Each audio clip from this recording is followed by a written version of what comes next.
CNN, I wish Franklin was still here. He told me he watched this live. CNN and a White House. Stephen Miller got into it, and they escorted him out with guards because he was taken up for president. Well, there's a new report that he refused to leave. Here comes Fro Daddy. He's going to join us this morning. Come on in here, Fro Daddy, and join Backfire. This ought to be interesting. Anyway, what do you think about him throwing him out because he was defending Trump? Is that what it was? Well, he wouldn't answer specific questions that they were asking. Franklin had to leave early. We need another seat. Come on in here. I hope you're a good Democrat. He is. Sit down. We have Fro Daddy in the... here to talk about my political... You going to run? Oh, are you running for something? I'm running for senator. That's S-I-N.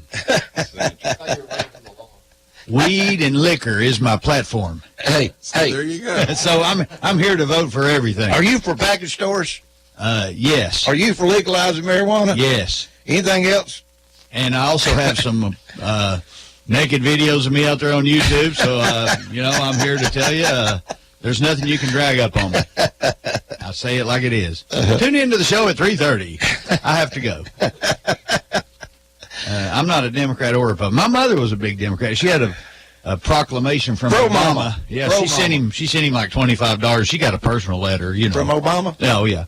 And she had it proudly on the wall, and I'm sure the big man would enjoy that if I'd have left it there.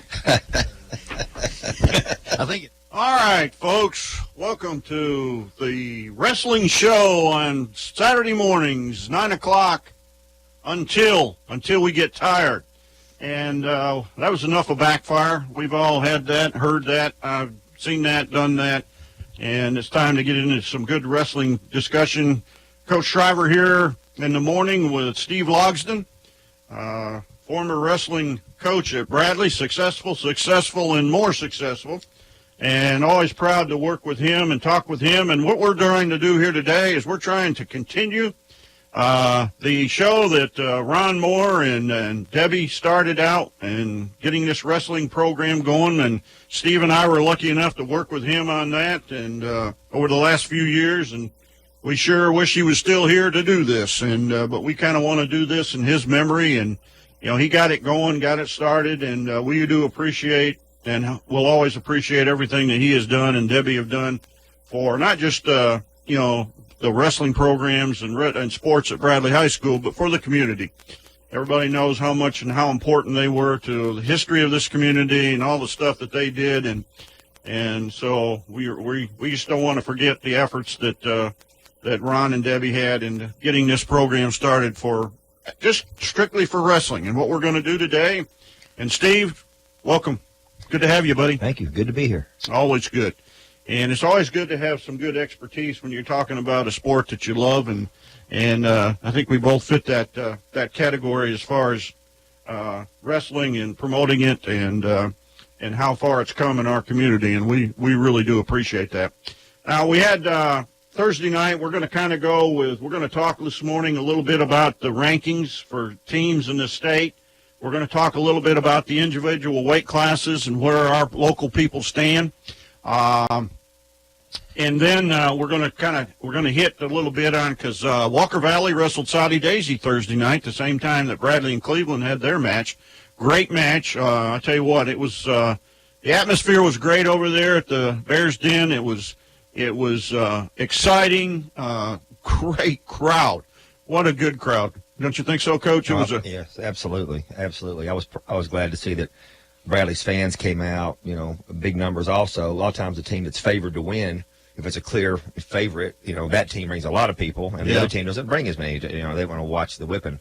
And I think I'm proud that Bradley brought a bunch of fans to. They did. It was really impressive, folks. I got the opportunity before the match, before they started, going over on the other side, and you look up in there in those stands and see all those people, and you think, oh, golly, boy, I can remember back in the day where we had parents in the stands, and, and that was it. And we've come a long, long way. The interest, the love for the sport, the knowledge, how we've grown, all the different things.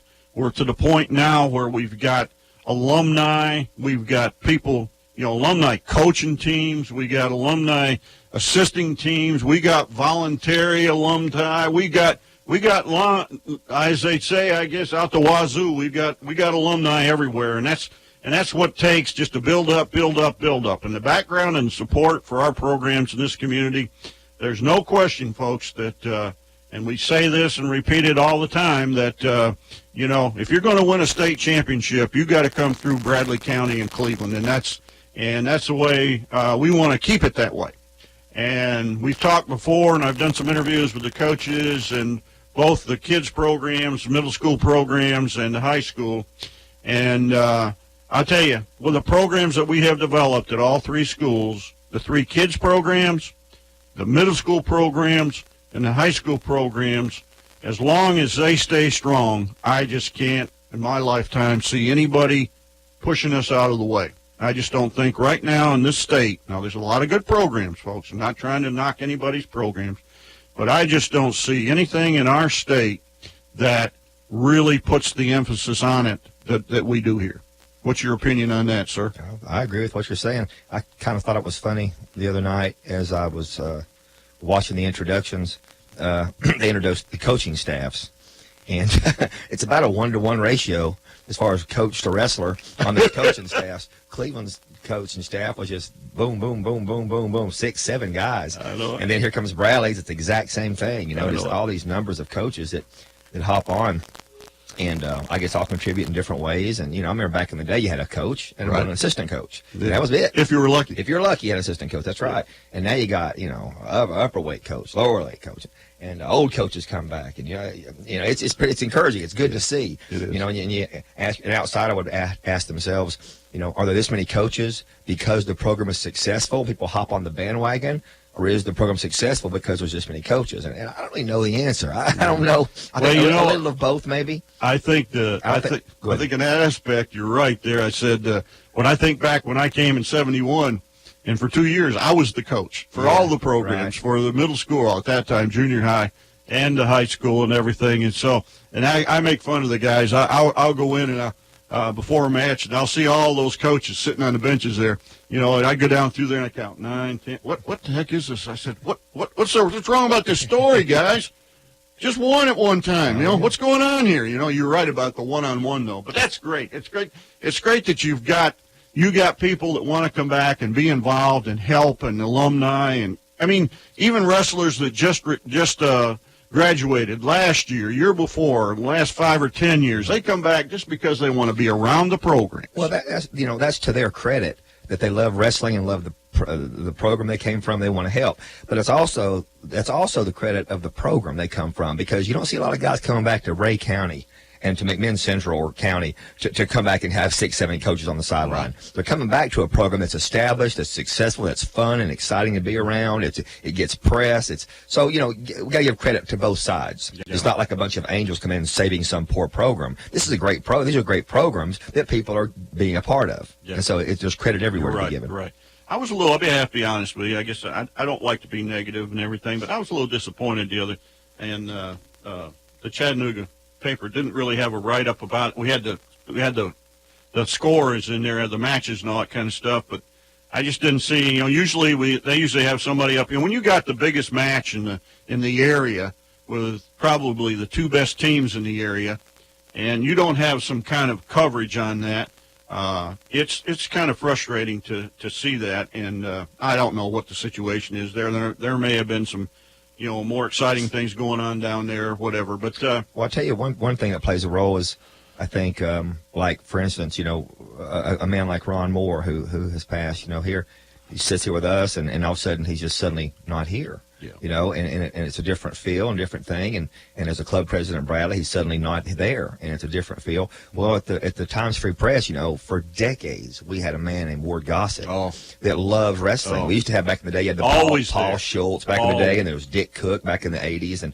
And you have had Ward Gossett for how long, and his health kind of went south a little bit on him, and he's struggling. He's doing good now. He's doing a lot better now, but he's retired. He said, I'm done with this. And you lost a man like I think they just leaned on Ward there to be the wrestling guy. And now that he's gone, there's no wrestling guy to step up and want to take on that responsibility and do it with the enthusiasm that Ward did it. And that's unfortunate for us because, like you said, we have the greatest wrestling area around.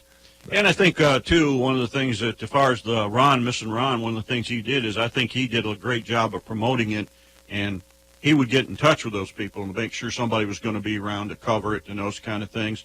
And I think Richard is doing a good job here for us here in the community for our programs, and Joe Cannon. It's good to see those guys there, and so there's a lot. I'm not trying to knock it. I just think when you got a match that big, I'd like to see the. Of course, we're a little greedy, I guess, when it comes to that.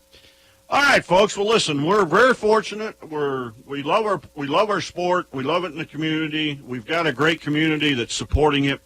We've got a lot of good fans. The Walker Valley program is growing. We have to understand that's just about 10 years old now, and Alan's doing a good job up there. We have to understand, folks, that Cleveland and Bradley, it just didn't happen overnight. It took us each 10 or 15 years to really get things established and get it going. And it's hard to do that. Having been there, it's hard to start a program and get it going and get it to, improve. And eventually, I think that they're going to be, and they still are part of our program and doing a great job at working at it. And again, they're in the same boat as, Bradley and Cleveland. They got a lot of alumni that come back. They've got a lot of people that are there to support them. And I think that's just going to help us all down the line for our sport.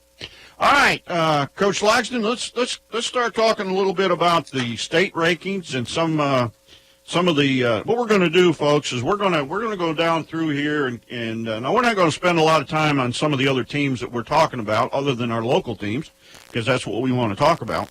But we are going to talk a little bit about how the rankings are going right now. Now, what we're dealing with today is what we had before Thursday night's match.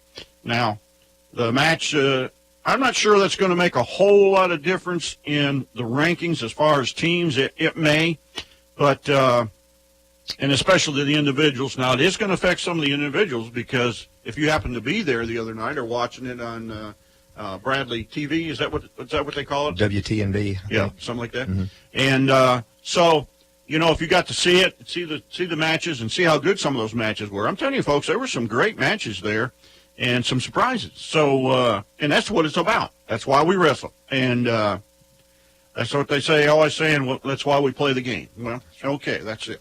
All right, let's look at the rankings right now. We'll like we said, to start out, we had Cleveland number 1. Bradley was number 3. And Science Hill was in the middle there at number 2. But to my knowledge, has either team wrestled Science Hill this year? Bradley wrestled Science Hill last night. Last night? In Science Hill. At Science Hill, yes. And how was it? How did they got beat? They got beat? They got beat last night, yep. All right. So I guess then maybe they are number 2. Yeah, I think so. All right. You remember what the score was, Coach? I can get it. That's all right. That's not a problem there. But, all right, that's interesting. I'm sorry. I didn't know that. They're in the Fendetti or whatever it is up there? Yes, they were up there anyway, so they got 2 dual meets. Good. Great. All right, so then after Bradley, we had Wilson Central over there, who in the past has really made some great strides and improvements, and really, have been showing up, and especially in the state tournaments. You got Arlington as number 5, Halls 6, and Halls has got a lot of good promotion up there. Chris Vandergriff, who wrestled back there when I was coaching, he was a heavyweight, and he is a coach there, and he's really a good supporter and pushes that program up there, and that's so good to know and so good to have. And then, of course, we've got Soddy Daisy was 7 after the other night, and then they beat Walker Valley, and they gave us a match. When do you all? Do you know when Bradley? Huh? Thursday. This next Thursday, folks. Is that home or away? It's away. Away. That's going to be, I think, a really good match right there, Soddy and Bradley. That could really be a neat. It's away Thursday night, so if you're interested, that would be a great match to attend. And then Summit, with our own Pete Miller is the coach over there, Coach Miller's son, doing a great job over there. And they wrestled. I never did hear this either. They wrestled their rival the other night, same night we did. It was Independence, I think, is their big, and I didn't hear a score on that. I didn't either. And then Heritage is improving. That's great. and then Blackman is number 10. So that's your top 10 in the state. And again, we're well represented at the top, in the top 3, 4, 5, with our own teams, Cleveland and Bradley, and we're real proud of that. Okay, let's move on and go down to we're not going to spend a lot of time on this, but we like to kind of pick out where our people in on the different weight classes. We start out with 106. Of course, that's for the smallest weight class. And the other night we had Trey McDaniel, who's listed on the program as, or at least in the state, as number 2. In some places, I think they've got him listed as number 1. But and then he wrestled Glenn O'Daniel the other night. Is that correct, Coach? That's correct. Yep. And he really is a good-looking kid. He's kind of funny. I kind of look at him as kind of like a doughboy. You want to kind of poke him, but I tell you what, boy, he's got the moves. He's a freshman, folks. This is it's good. You know what the O'Daniel kid? What year he is? Glenn's he's a sophomore or junior. I think he's a sophomore. I think he's a sophomore. All right, and he's a good kid and just a really nice guy. Well, they're both. That's another thing. It's so good. That's one of the things, folks. I love to watch is how these kids handle themselves when they're on the mat. And both of those kids, there were so many good matches the other night, and so many situations that the kids just handle themselves well, and win, lose, or draw. That's the way it ought to be. It's tough for some kids to accept that. That's one of the great things about wrestling. We keep saying it on this show. We have, and I've said it for years. Character building. Now, how to handle yourself, whether you win or lose, and how you handle that is very, very important. And that character development of being able. That's the one thing about wrestling. You don't have 10 other guys on the field to cover up your mistake when they run a play. And so when you're out there and you're in the spotlight, the way we do it now, everybody's got a spotlight, and you're there, just the two of you. And if you make a mistake, hey, everybody sees it. But if you do something good, everybody sees it. But that develops some good character there, and we're real proud of how these kids handle themselves. Okay, let's go to 113. Wes Devaney for Bradley. And then Chandler Davis for Walker Valley is listed number 1 now. And I forget, how did those two do against each other?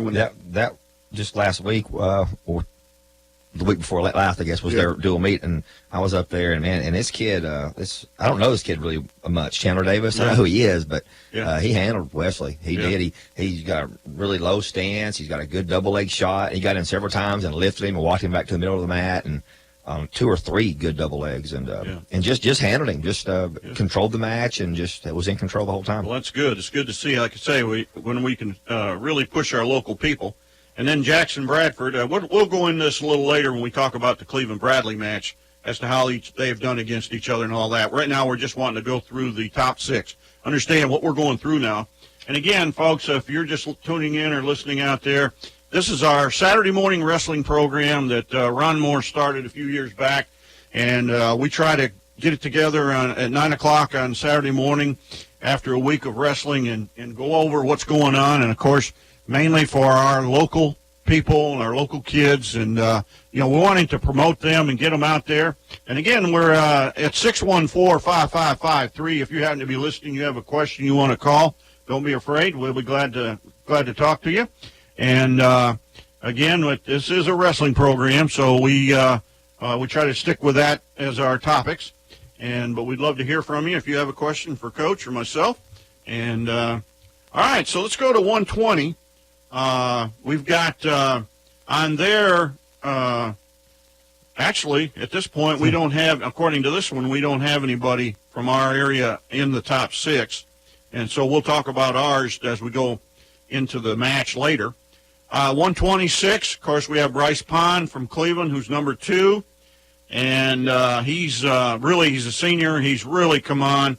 It's been fun to watch him to develop over the years from a freshman and that whole thing. So we really he's really doing well. Good leader too. He's developed into he's really matured over the years. All right, 132. Again, we got Jace Mullen in there at 6 from our area, and so that's a good. He's a senior too, I believe, this year. And then we go to 138, and we got Logan Whiteside in there at 138. That's number 5, and so we're move on to 145. We've got Cody Matthews doing real well, and he's number 4. And then we go down to 152. We got Austin Sweeney, who's injured now. He has a broken hand or fingers or whatever, so he hasn't wrestled in I guess, almost 3 weeks now. And so we'll get on to that later as we talk about that match. Go to 160, and we've got well, again, nobody. No We're out of that one too. And 170, we've got Dylan Jones, and then I'm guessing after the other night, Mr. Hedrick is going to move up there.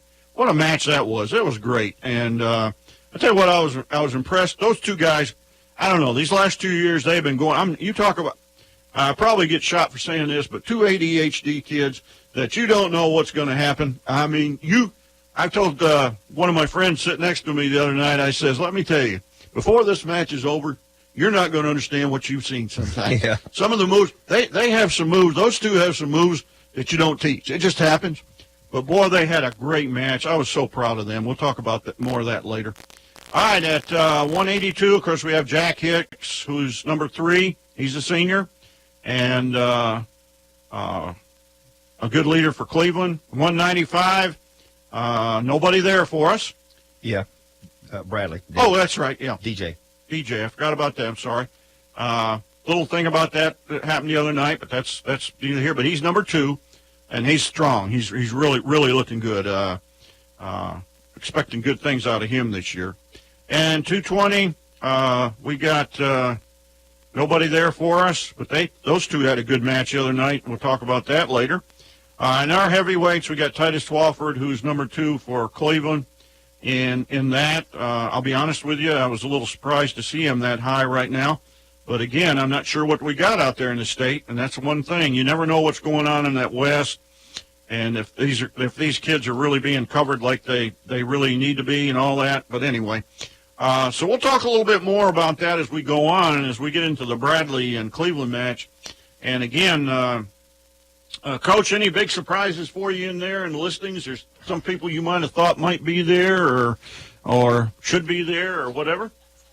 Not really. Not really. I looked at it the other day, and at first you think, boy, there's not many Bradley kids in there in the rankings, because you used to seeing, 8, 9, 10 kids Sure. in the rankings. And but you look and see what we've done this year, and deservedly so. Right now, you're not wrestling, good enough to be in those rankings. So I think if you deserve it, you'll get there. Well, I think that also you're going to I feel like after watching that match the other night, I think we're going to start seeing some of those kids move up too, because like I said, Hedrick being one of them that just really looked so good the other night, and but I think that's something that we have to continue to work on. And so, okay, folks, well, again, we're here on Saturday morning, 9 o'clock. Coach Shriver here. This is not the morning show during the week. On Monday, Tuesday, Thursday, Friday, I had to throw that in there, a little bit of advertisement, 7 to 8 normally. So this is a 2-hour delay for me. But if you're interested in listening to things, a lot of things going on with the morning show with Coach Shriver, 7 to 8, Monday, Tuesday, Thursday, Friday. Got a big program coming on Monday with Avery Johnson about Hunter Blackman and Martin Luther King. It'll be a good show. Tune in between 7 and 8. Also, but this is a wrestling show. This is Coach Logsdon. So graciously is helping us out as he has for the last few years with Ron when he had it. And we wanted to talk about our local wrestling programs and how fortunate we are to have what we have in this community in wrestling. When I came to Cleveland in 71, we had one 24-foot square mat. And now I can't count the number of mats we've got in town, or the coaches, or the fans, and all that kind of stuff. It's just so great.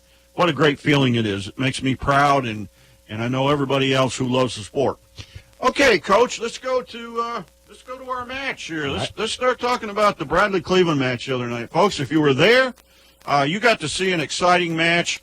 The score, not so much, but again, there were some good matches there that probably could have gone either way and made it a little difference. I had predicted the score to be 45-25 before the match started. Well, I got pretty close to the winning score, 44. I missed some on the other end there, but I think that again, when I saw the matches and how they went, it could have been closer to my 25 number there. But anyway, let's look at the first match, Coach. Now we started out at 220, but we're going to go and just start right down at 106 and go through and talk about that match and how everything went. Again, if you got a question for Coach or myself, give us a call at 614-5553. Whoop FM here, 99.9, right out of the Village Town Center, the strongest radio station out of the Village Town Center. So anyway, we'd love to talk with you. If you got a question, just give us a call. All right, Steve, let's go into this. We got 106. We had Trey McDaniel from Cleveland and Glenn O'Daniel. Is that correct? Yeah, that's right. Okay, and now Trey is a freshman. Yes. And Glenn is a sophomore, you I think? think he's a sophomore. Yeah. All right, so that match went down to 17-5. Trey was pretty much in control most of the time. He's a really technique and stuff, and some of the stuff and the moves he has. He responds well. He reacts well. He carries on. He keeps in motion, keeps going, and stuff like that.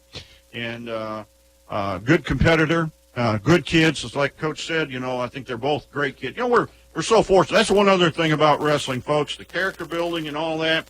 But I tell you what, these kids develop a good attitude. They develop, it's like anything else. You're going to have some ups and downs and all that stuff. But I think the idea of the people who stick out wrestling, when I think about my man over here, when he was wrestling and I was coaching, I was actually most of the time when he was wrestling, I was refereeing. But I always enjoyed going to do any kind of a Bradley match because young Mr. Logsdon, I remember, he always greeted me. He always made me feel good. He showed the leadership then that he ended up later as a coach, obviously, and I think Coach Jackson probably had something to do with him developing that because Turner was always that way and very respectful. So that's what it takes. It takes people, and I think your leadership program is it. You kind of pick up the characteristics of your leader, and so those are the things that I tell you what. That's the thing I guess about wrestling that makes me most proud is how these kids, what they develop into, and what they can. What do you think about, Coach? What's the most important thing that you see kids getting out of wrestling? Well, I think it depends on the coach. I've seen kids get into wrestling and in other places, and honestly, after several years, I don't know if it helped them at all. I don't know. I give credit to the coaches. I give credit to Coach Jackson for me. To a great coach provides leadership and teaches a kid how he needs to act on the mat and off the mat. And you can gain a lot from this program from wrestling, but it flows downhill. And I think that a coach, a team does take on the characteristics and personality of their coach eventually. It may take a few years, but that funnels down. If you see a hot-headed team, you see a hot-headed coach. You see a calm team like Penn State and the way they wrestle and compete. Well, look at their coach, Kel Sanderson. You see a team that competes as Iowa competes with a brawling, shove you off the side of the mat, hand in your face kind of style, but tough. Look at the Brands brothers. That's what they did. I mean, those are two great examples too. Yeah, and so that's why I always felt a responsibility and understanding that my role as a coach was much bigger than just teaching double A's because of the impact that Coach Jackson had on me. I knew how big it was and how far that impact spread on my life, and so I always tried to emulate that and to lead by example with the kids and with my demeanor and what I taught them, and so it can be monumental in a kid's life. It wasn't mine. I think you're seeing that also with Ben because under your tutelage and being around Turner and all that kind of stuff. You see how they develop, and he's had his opportunity to come in and be the coach, and I'm very impressed with Ben. I think he's doing a great job. I like his attitude. I always enjoy talking with him. He's always very respectful, And I think that's, again, those are the kind of things that you get out of this program, folks. That's what you get out of being a lover of wrestling. Okay, let's go now to 113. We got Jackson Bradford from Cleveland pin Wesley Devaney in 5:15. A good match. As a matter of fact, Devaney was ahead at the time when Jackson caught him. Well, he was dominating the match. He was really was. He was dominating the match, and Jackson caught him. And once he caught him, he had him pretty tight, so it was hard for him to get out. Plus, there was plenty of time left for him to work on it. But ended up pinning him in 5:15, and so that was one of the matches that I wasn't sure was going to go our way, and I don't think it was really expected at the time. So, of course, you had number 2 against number 6 too, and that's big, in the eyes of the people who are coaching or whatever like that. That's a big upset. I think it's kind of funny. It's entertaining when I heard someone in the stands make a remark. A kid sitting near me and below me said something about, if I was ahead by that, with that much time left, that kind of lead, I'm not getting pinned. I'll tell you that much. And I didn't say a thing to the kid, but I thought, kid, you've never been in a headlock before. You get in a headlock situation, and you think a non-wrestler thinks I could just roll him out of that, or I would just do this, or just tell you what, let a good headlocker get you in a headlock, and then tell me what you're talking about. 'Cause that's a tough place to be. Your air's getting cut, and it's one of those things you should have asked him. He said, "Now, why aren't you down there? Exactly. Or why aren't you wrestling? Or why aren't you doing this?" Because it's one of those things that. Hey, until you've been there, folks, don't be talking about it, okay? All right, but that was a good match. I think it was an upset, and but I tell you what, Jackson really wrestled well, and he took advantage of the opportunities. Sure. That happens. Yeah, that happens. Well, he didn't fall into that headlock by accident. He hit it. I mean, he had the go-to move, and that's big. Okay, then we go to 120. And we had Daniel, how do you say that, Coach? Mraz. He decisioned Burns Mayer, 9-2, pretty dominant there, looked really good. And another one of those that you think maybe he might move up a little in the standings there. He seems to be doing well. Yeah, Dan's come out of nowhere. He was in my class several years ago, and as a friend, and I just thought, you wrestle? I didn't know you wrestled. I talked to him, and real quiet kid, good kid, and but I didn't know he was a wrestler. Mm-hmm. And he's come out of nowhere this year to do well, win some big matches. He only kid that won the Bradley Invitational from Bradley. Really? Was Daniel. Okay. And so he's workmanlike, nothing fancy, nothing flashy. There'll be no inside-out trips, nothing like that. But he's just a workmanlike, straight-ahead kind of rest kid. Well, Burns has come that way too as a freshman. Weak, freshman sophomore actually weak, and then started working real. Him and Jace Mullen started just really kind of pushing each other, working hard in the summer and everything, and developing strength. I tell you, there's a big thing about strength in wrestling. And over the last 2 years, the both of them, with in their junior and senior years, have really, really improved and gotten stronger, are wrestling much better, and like you say, good kids. Yeah. I hate to emphasize that so much, folks, but these kids, and usually when you have that situation, there's a parent back there too that has a little something to do with it. In most cases, you hope that that's the case. And, coaches are so important, but again, if you got that parental support and people that are helping and supporting the programs and the kids, it makes a big, big difference. But there's 2 good kids that we're all proud of and hope they continue to do well the rest of the year. All right, let's go to 126. We got Bryce Pond from Cleveland.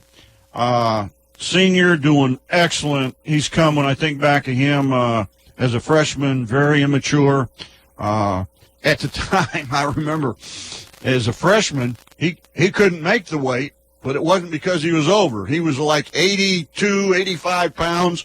He was struggling to get on the mat because he wasn't big enough. Couldn't meet the minimum. And but again, he's really developed and turned into a great wrestler. And in the last 2 years as a junior and senior, he's really taken on the attitude of a leader and worked hard, really worked hard. I'm proud of him. I'm so proud of the way he's done.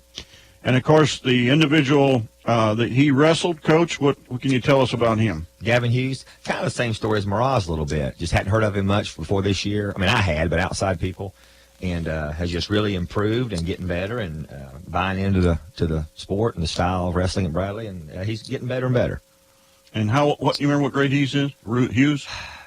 Gavin's a junior. Okay, all right. So he's got another year there, and hopefully if they work at it, they get the, another thing about wrestling, folks, is the key of attitude and work style. I come in here some mornings on my show, and I usually get here between 6 and 6:15, and I don't know how many different mornings I've seen the Bradley wrestlers out running, and Coach Smith and a couple of his assistants too. They run by the other day, and I screamed at them. I said, "What you guys doing up so early?" And all this kind of thing. He said, "Coach, come on, let's go." And I said, "But you see those kids out wrestling now, folks? When you got teenagers that'll get up at 5 in the morning and go out and run and work out and do things even before they go to school, and their coaches are out there doing it too, like Steve did when he was coaching, and of course he's still doing it now. He's a big, strong man now. He's doing all this. I felt him the other night, man. He was hard as a rock. So I was flexing. yeah, you were flexing. He stood there. He was all pumped up. But are you still doing the triathlons and all that? Well, I had a hip replacement last June, so I'm not going to get to run again. So I haven't ran in 4 years because of my hip. Yeah. But I never stopped. I mountain biked a I lot. don't think I knew that. See, I had one 4 or 5 years ago, and I tell you what a difference. Oh, it's unbelievable. And the instant relief. It's improved the rest of my body. The Oh. rest of my body's not having to stabilize that hip anymore. And Exactly. I've loosened up in my knees, my other hip. It's crazy how great it's been. That domino effect of something like that can really, because it does affect other things. So, Yeah. Well, good. We're glad to hear that you're doing well there. Then, all right. So that's great at 126. Let's go to 132. As I mentioned earlier, Jace Mullen. He wrestled good the other night. He pinned Alex Dees. Yeah, he's a new starter. He's a new starter. Yeah, he's a freshman. Freshman. Okay. Well, good. Yeah, he won a starting spot at Christmas. Okay. And we're real young at that weight, and so he was able to beat the other guy and took over the weight class, and he's taking his lumps now, like most freshmen have to. Yeah. Well, that's good. That's the thing. Some people say, should freshmen wrestle? Well, let's look at Trey McDaniel. Okay, we're going to tell him he can't wrestle. He can beat everybody else.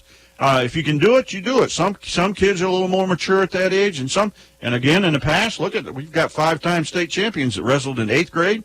And not very many, but that's saying a lot when you can be dedicated to that point at that young, and come on and maintain that for 5 years. That's true dedication and love of a sport. So, but that's good. But Jace, really proud of him. Like I said, he and Burns were kind of weaklings at freshman and sophomore, but just worked hard at getting stronger and stronger. And we're really proud of how all these kids are maintaining and developing. So Dees kid obviously has a good future, and we hope he'll improve and work on that and be another one of those. All right, let's go to 138. We had Michael Whiteside from Cleveland, decisioned Marchese. Is that how you say it? Marchese? Yep. And that was a good match, too, 6'5". Yeah. And, that could have gone either way, folks. There's another one. You talk about the points. It doesn't take much. You go 3 points one way, and if it changes, that's 6 points difference, okay? It's not just the 3 points. You got 3 points going the other way. Yeah. Yeah. Disappointing part of the whole match, you and I talked before we got on air here, and, for me, the most disappointing part of the whole match wasn't our fight necessarily on the Bradley side, but that, we always prided ourselves on forcing our style. We had a very unique style, I think. We were leg throwers and, sweepers. We had a lot of funk and junk and things like that. But we forced our style on somebody. It's like a fist fight. We make it into a jiu-jitsu match where they don't really know, how to combat what we're doing. Mm-hmm. And I just felt like the other night, she was on the other foot, that Cleveland really was able to force their style top to bottom and took this match to us. I was watching this match, and I thought these guys were pretty evenly matched. But yet Whiteside's taking all the shots. He's forcing the positions he wanted to be in. He was forcing them on Ian, and Ian wasn't taking, shots himself. And I don't think you're going to win that way if you put a guy continually in situations that he enjoys being in. So we used to do to people. Mm-hmm. And if I'm not mistaken, didn't Whiteside get a point for stalling? I can't remember. I believe he did. Yeah, and that there's 1 point right there, folks. If you're giving up a point for a penalty or something like that, and your score is 6-5, all right, that 1 point alone could have, hey, maybe it took it to overtime, do all these kind of things. But you're right. There was a lot of difference in the shot process. Yeah. I give Whiteside credit, too, because late in the match there, Ian gets a reversal and ties the match. No, we're up by 1, I think. But within Whiteside just keeps moving, and he reversed him in 3 or 4 seconds. He reverses. He felt, this sense of urgency, and he reversed Ian right back and got back on top, 6-5. That won him the match. He didn't hang his head on bottom. He didn't quit wrestling. And there's a lot to be said for that. Yes. That's one thing you can't do, folks, just because you don't stop and think about what happened. You're not thinking. You're supposed to be reacting. And if you're training and practicing properly, reaction is it. You learn the moves, but it gets to a point where it's a reaction thing. You get in a situation, it just happens. You know what you got to do, and your mind helps you with that. If you've practiced it time and time and repetition, that's just going to happen. Okay, 145, Cody Matthews, decision, Andy. This was another one I thought was a good match. I thought it might be a little better because Andy has really improved a lot, I think, too, over the years. Yeah, he has. But he's gotten away from, I think, a lot of what his improvement was he was one of the very few guys on the team that was still bringing tosses and funk and junk and the pretty cool stuff that hits. You're always in the match. If you can hit a throw to a kid's back, you have something kind of a nice arch to you. Well, you're always in the match. You're a danger. And he's, for some reason, it seems like he's gotten away from that a little bit. Well, his best weapon, to me, if he's a straight ahead, just high crotches and double A's kind of guy, he's okay. He's pretty good. But if he gets into coming up to a bear hug and block a knee and toss you, like Johnny Lennon, those kind of guys had these big throws and things, you're a much more efficient wrestler. You're always a danger. A guy can just open up on you. And he's kind of gone away from that. I think if Andy will go back to that stuff, go back to those big moves, be a danger. I tell you who does that very well is Jones at 170. Yeah. That kid, I was up there in the stands, and I said, watch this. He's going to overhook the left leg. I was telling my dad, he's going to overhook with his left arm, wrap a knee with his left leg, and try a toss. Because I've seen him do it 3 or 4 or 5 times over the couple of years. And sure enough, he's desperation. It didn't work, but he had something to go to. So you're going to lose by 2 or lose by 4 because you get taken down trying. At least you're trying. So what? You tried. You have something to go to. And he's got to go back to that. He's got to go back to, I wrote my notes here, never opened up. They call him Buzzsaw. I love Andy. Hey, let's be a buzzsaw. Let's go get it. Let's get after it. And let's hit him with things that we like to do instead of waiting on, Matthews to get in on us and then wrestling. Yeah. And what year is Andy? Senior. Senior? Yeah. Okay. All right. Well, hopefully they'll both get better and do better and all that kind of stuff and we go on. All right, let's go to 152. We had Cale Laxton, who was filling in for Sweeney with a broken hand, and he took on Skylar Bradley and won 6-4. And here we got a freshman who's really got a good style of wrestling. Of course, he's been around wrestling a long time, and his father but he's probably been wrestling since he was 3 or 4 years old or before. And but I thought he handled himself well. And Skylar's experienced too. So what year is he? Is he a senior? I don't know. Skylar came to us from Cleveland. That's right. You are right. I don't know much about him. I've met him and talked to him, but I don't know much about him. He's a Cleveland. I'd forgotten that. Yeah. And but Skylar, I know that's right. I'd forgotten that. My apology. But yeah, he's a pretty good wrestler. And but that was a good match. That was really a good match. It was fun to watch. But Cale has got a good future ahead of him too. Sure. All right, let's go to 60. We got Seth Garina. Harina. It's Harina. a silent G. All right. Harina. Decision Seth Eaches, who was filling in also. And again, that was a 5-0. It was pretty dominant. It was a pretty good match. Although they were going at each other pretty good. The score 5-0. Probably wasn't true of the total match, but again, that was a good win for Bradley there. Then we go to 170, and of course, this is the one that everybody was talking about. This is the match. These two guys have been going after each other for 2 years now, I guess. Mm-hmm. And if you remember last year, if you're a true wrestling fan and you watched them wrestle, it went head to head, and they were after each other. And the other night was no different. I think what I noticed about Henley the other night was he seemed to me like he'd muscled up a little more. He looked strong as a bull. Kid. And I'm telling you, and like you were talking about, Dylan would get in that certain position, but boy, I tell you what, twice Henley had him locked up. Yeah. And I mean, you were wondering, just all right now, who's going to go first and who's going to take it and come out? And actually, Henley had him in the first period, towards the out of bounds. He had him probably. Well, my notes here, I thought I put, you know, it's of course I'm a Bradley guy. I wrote had takedown first period, but the ref said no. You know, I thought he was inbound. You know, but of course I'm a fan. I'm in the stand. Well, sure. I'm a Bradley guy. Right. But, you know, but it's that double underhook. Steers. I tell you, when I was a sophomore or a sophomore, I used to go to your building over there at Cleveland, the old Yeah. Cleveland Wrestling Building, and I would wrestle with Johnny Lennon. Yeah. Because I got to know him, and he would call me. He came in from UT wrestling. He would call me, and I'd ask him several times, you know, why don't you wrestle these guys? He said they won't wrestle me. Some of those guys wouldn't, because he just give me a whipping. I mean, he Yeah. would beat my tail. And but it made me so much better. But the point of all that is, Johnny showed me several throws I used all through high school and college. But when he got the bear hug situation, he was great upper body thrower, great with that stuff. He taught me to trap an arm. If you bear hug, if you can trap the arm on the head side, Exactly. then you can block the knee, do some really cool stuff. And I learned that, and I wrestled that, and I taught that when I coached for 20 years. And I think that's so important. If I can get Henley or somebody can get Henley to trap that arm, because when you don't have your arm trapped, you have a little bit of balance with both arms winging around. The defensive guy does, but if he'll trap an arm, he will be brutal right there. Yeah. Well, I'll tell you what, I think he's potentially, now maybe that's, I don't know, if he can keep his head calm, if he will continue to work in his conditioning, if he can be conditioned. Although I think the other night they both showed some pretty good conditioning. They did. Dylan tweaked his knee there in the first period a little bit, and he's out for the weekend, and he's going to go to a physician. We're hoping it doesn't have to be surgery, but anyway. But I was really surprised that Dylan was able to even finish the match. And he didn't really. I mean, he didn't use any excuses. He was in there fighting in the whole thing. There was no change in the intensity of the match.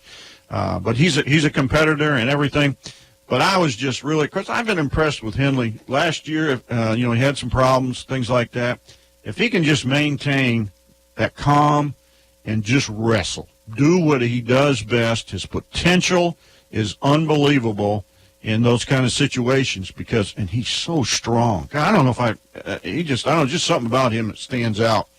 And, I'm hoping he can hold it together because he could really, really be an asset, and I'd like to see him really get some success. He's had a couple breaks, caused by himself, but again, you got to hope that a kid will improve and get better. So I'm impressed with him.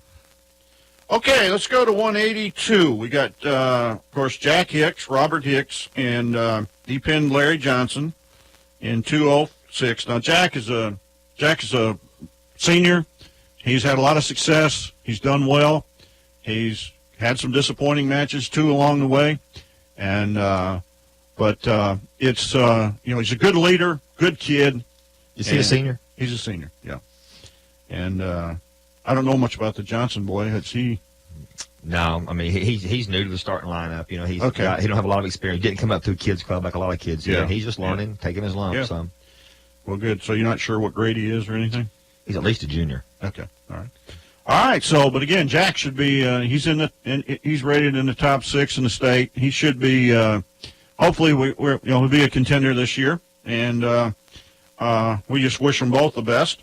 All right, we'll go to 195, and this was a double forfeit the other night. And folks, I don't want to get into a lot of negative things like that. It was first period. They were wrestling hard against each other. Both of them were going good, and DJ is definitely number 2 in the state, and definitely probably the better wrestlers. But they've had some matches too, and Logan was really going after them, and they got a little bit of.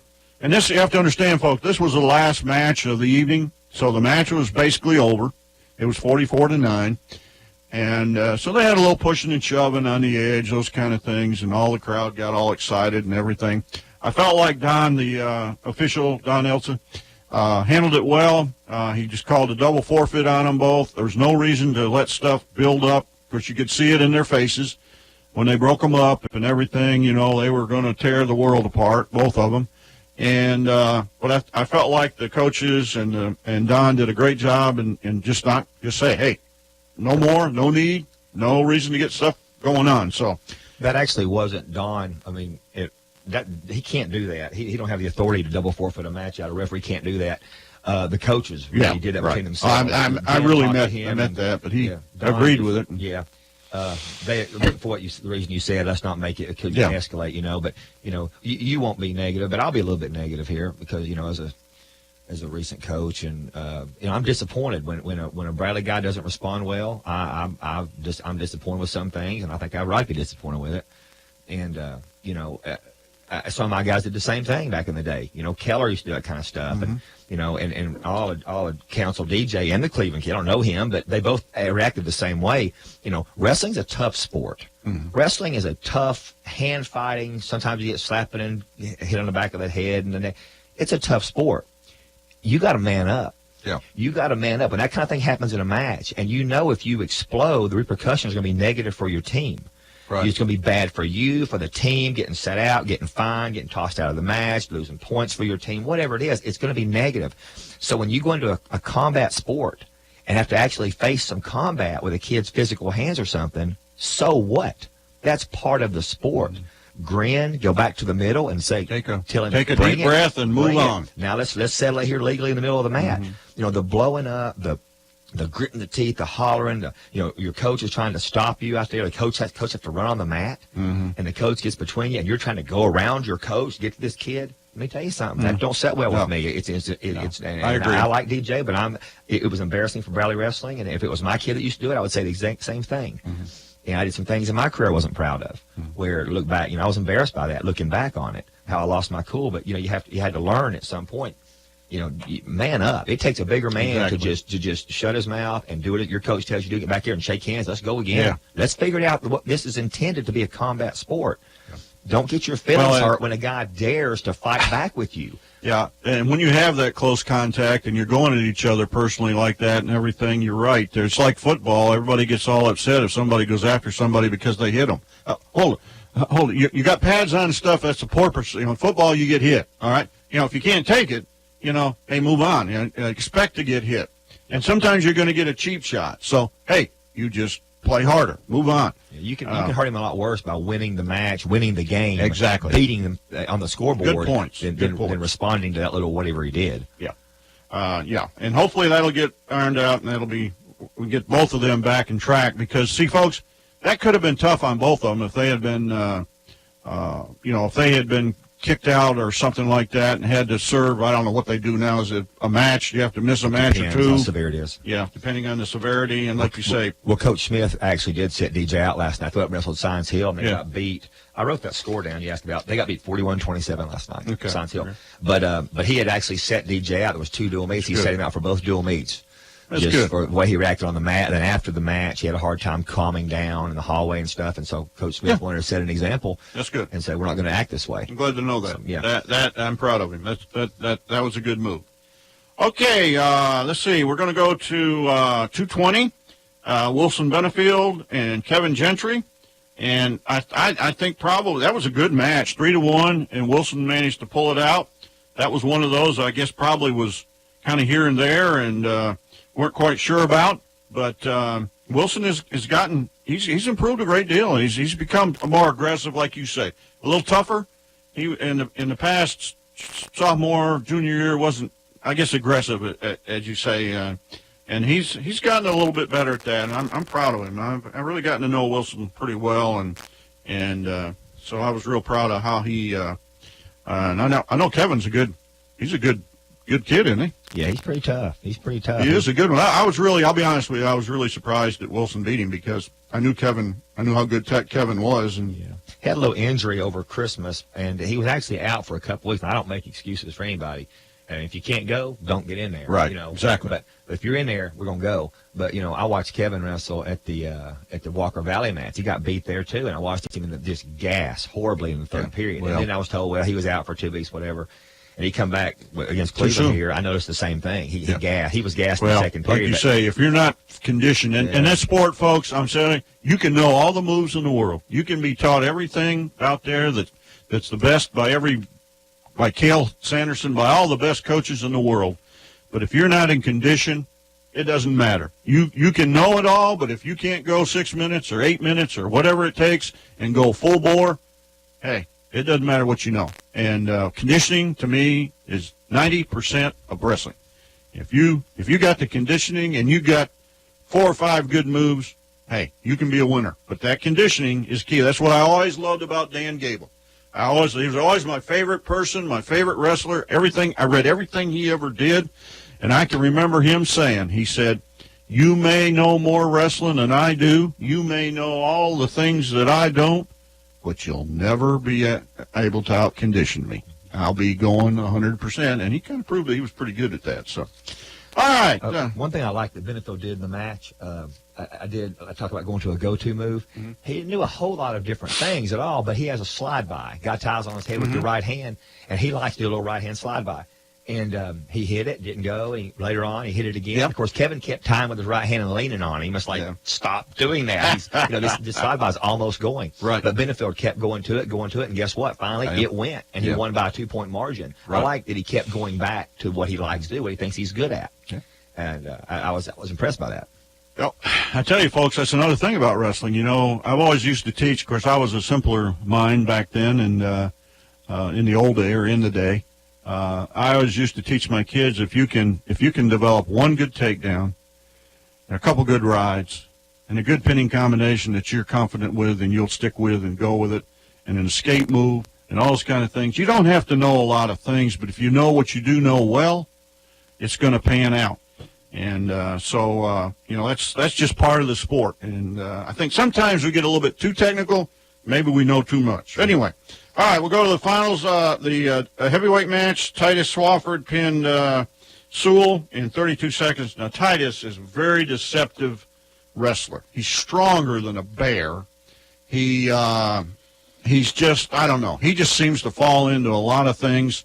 I hated that he got hurt last year in the regions, but you know, it's one of those things that you know, you're gonna just keep plugging. He's a sophomore this year, or maybe I think he's a sophomore. Is he? Or junior, but at the most.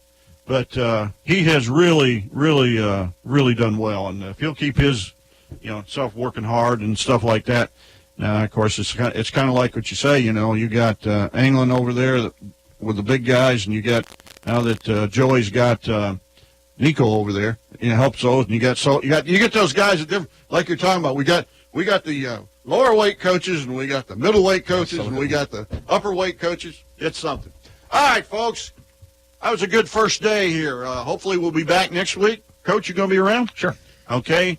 Next Saturday at 9 o'clock, and we'll go over what's happened since this next week, and we got everybody in a tournament this week. We'll see how that comes out.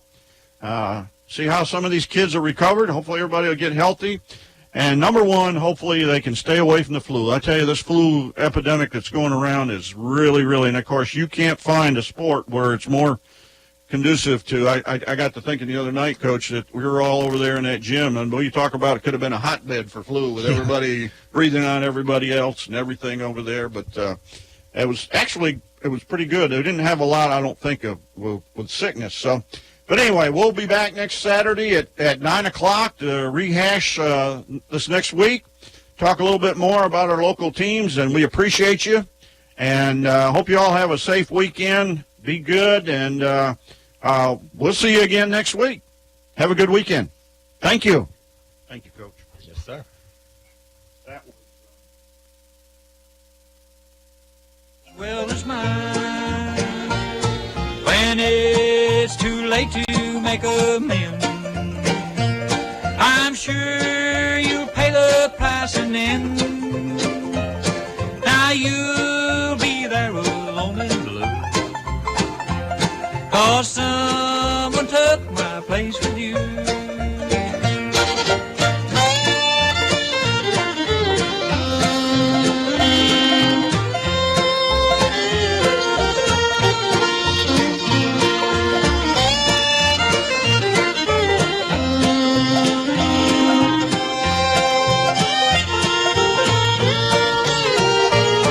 Now someone left me here to cry, and with each day that passes by, now I'm found here alone and blue, 'cause someone took my place with you.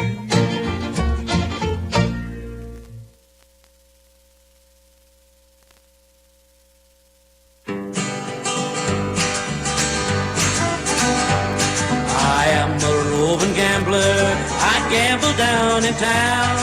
Wherever I meet with a deck of cards, I lay my money down. I had not been in Washington many more weeks than 3 when I fell in love with a pretty little girl, and she fell in love with me. She took me in her parlor, she cooled me with her fan. She whispered low in her mother's ear, I love this gambling man. Oh daughter, oh dear daughter, why do you treat me so? To leave your dear old mother and with the gambler to go.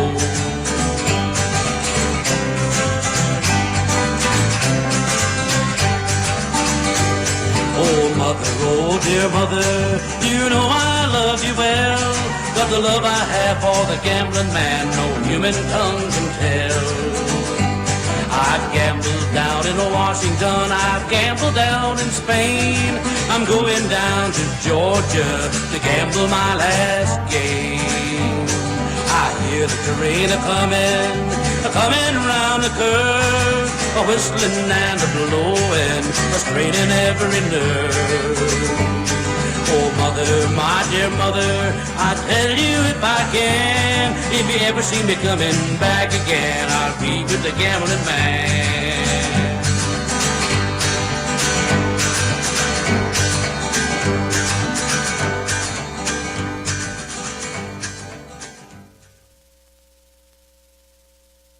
Hello, I'm Johnny Cash. And you're listening to WOOPLP, Cleveland, Tennessee. WOOP FM is a broadcasting service of the Traditional Music Resource Center, and we play America's original music. Is it time for a new ride? At Buy Here, Pay Here USA, for just $500 today, you can drive it away. Come by any of our 4 locations in Chattanooga, Cleveland, Dayton, and Dalton, Georgia, and find your new ride. For just $500 down, you can drive it away today. Remember, all our vehicles have passed a 200-point inspection and come with a 6-month, 6,000-mile warranty. And you get a free Carfax report and appraisal on your vehicle. Visit us at BuyHerePayHereUSA.com. Offer subject to credit approval. See store for details. We are Buy Here, Pay Here USA. Tired of standing in line to cash your paycheck? Go to usmoneycard.com. The company doesn't provide direct deposit. Visit usmoneycard.com, the smart and safe alternative to carrying cash. We'll provide direct deposit for your prepaid debit card, or you can deposit cash anytime. Your US Money Card is reloadable and can be used wherever MasterCard is accepted. You never have to worry about overdraft fees. Spend what you deposit. So log on.